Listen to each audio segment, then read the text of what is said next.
Hey guys, இன்றைக்கி நம்ம என்ன படத்தை பற்றி பேச போகிறோம் அப்படின்னா, நம்ம துல்கர் சல்மான் நடித்த படமான லக்கி பாஸ்கர் அப்படிங்கிற படத்தை பற்றி தான் பார்க்க போகிறோம். ஸோ இந்த படம் நான் ஆல்ரெடி எல்லாரோட ரிவ்யூ கேட்டு தான் போனேன். படம் ரொம்ப நல்லாயிருக்கு அப்படின்னு சொல்லி சொன்னாங்க. ஸோ அதனால் தேட்டரில் போய் பார்க்குறது ஒர்த்துன்னு எனக்கு ஃபீல் ஆச்சு. ஸோ அதனால் தேட்டரில் போய் பார்த்தேன். அண்ட் ஸோ படம் எப்படி இருக்குது அப்படின்னா, உண்மையிலே இது ஒரு தேட்டர் மெட்டீரியலான படம் தான். இது ஒரு 2.5 ஹவர்ஸ் நமக்கு படம் போகிறதே நமக்கு தெரியாது.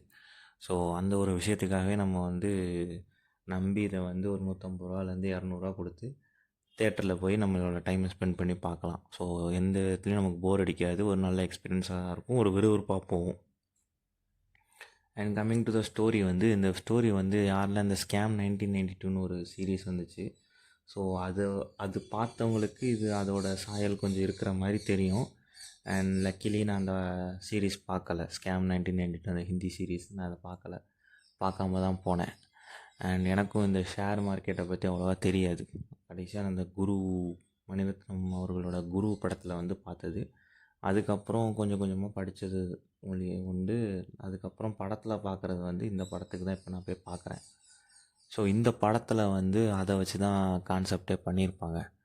ஸோ அதில் இன்னும் அடிஷ்னலாக என்னென்னா, ஒரு பேங்க்கில் வேலை பார்க்குறவர் அந்த பேங்க்கில் ஒரு சில இதை யூஸ் பண்ணி எப்படி மேலே வராரு. அண்ட் ஒரு சின்ன தப்பு பண்ணுறாரு. அது அவருக்கு ஒரு பெரிய ஆதாயத்தை தருது. திரும்ப அதை வச்சு அவர் அடுத்து எந்த எக்ஸ்ட்ரீம் வரைக்கும் போகிறாரு அப்படிங்கிறது தான் கதை. ஃபார் எக்ஸாம்பிள் அவர் ஒரு ஒரு ஒரு ஒரு 50,000லேருந்து அவருக்கு ப்ராஃபிட் வருது. ஒரு லேக்ஸ் இன்வெஸ்ட் பண்ணி 50,000 ப்ராஃபிட் வருது. ஸோ அந்த 50,000 திரும்ப அதே மெத்தடை ஃபாலோ பண்ணி எப்படி அதை மல்டிப்ளை பண்ணுறாரு. திரும்ப அந்த டெக்னிக்லேருந்து வேறு ஒரு டெக்னிக்கு இன்னொரு இடத்துல எப்படி இன்வெஸ்ட் பண்ணுறாரு. இந்த மாதிரி மல்டிபிள் டைமென்ஷனில் ஒரு நார்மல் மிடில் கிளாஸ் பையன் எப்படி கோடீஸ்வரன் ஆகிறான். ஃபார் எக்ஸாம்பிள் கிளைமேக்ஸில் ஸ்டார்டிங்கில் அவன் கையில் ஒரு வடாப்பாவ் வாங்க போவான் ஒரு சீனில். ஸோ அது 12 ரூபான்னு நினைக்கிறேன். அவன்கிட்ட 10 ரூபா தான் இருக்கும். ஸோ அதை அவன் சரின்னு சொல்லிட்டு, என்னால் 12 ரூபா இல்லை, எனக்கு 2 வடாப்பாவ் மட்டும் போதும் அப்படின்னு சொல்லி வாங்குவான். அப்படி இருக்கவன் கையில் கிளைமேக்ஸில் அவன் பேங்க் ஸ்டேட்மெண்ட்டில் அவன்கிட்ட இருக்க அமௌண்ட் எவ்வளோ காட்டும் அப்படின்னா, கிட்டத்தட்ட 100 கோடி ரூபா காட்டும்.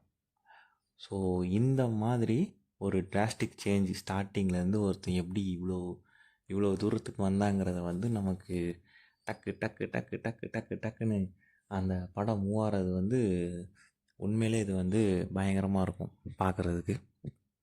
அண்ட் அதே மாதிரி வெறும் இந்த படம் மாரல் மட்டும் சொல்லுதா, ஐ மீன் வெறும் இந்த மணி எப்படி ஏர்ன் பண்ணுறது அதை மட்டும் சொல்லுதான்னு பார்த்தா கிடையாது. எவ்வளோ தான் மேலே போனாலும் ஆணவத்தில் ஆடக்கூடாது.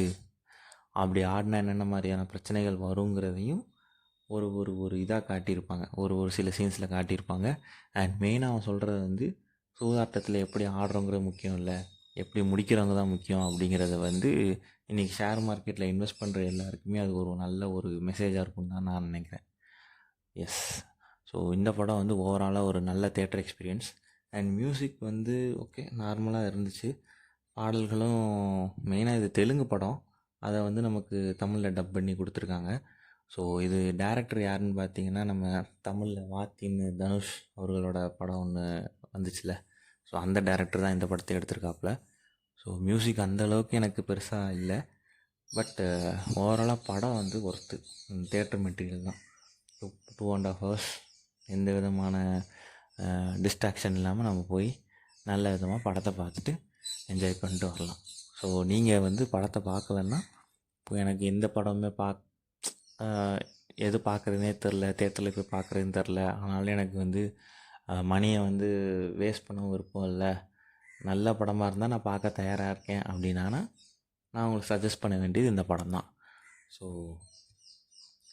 அண்ட் நான் தேட்டருக்கு போகும்போது night show, I think it is Tuesday night show போனேன். Tuesday or Wednesday night show போனேன். தேட்டரில் அரௌண்டு 75% ஆஃப் சீட்ஸ் ஃபில் ஆகிடுச்சு. ஸோ பார்த்துக்கோங்க, அந்தளவுக்கு எல்லோரும் பார்த்துட்டு தான் இருக்காங்க.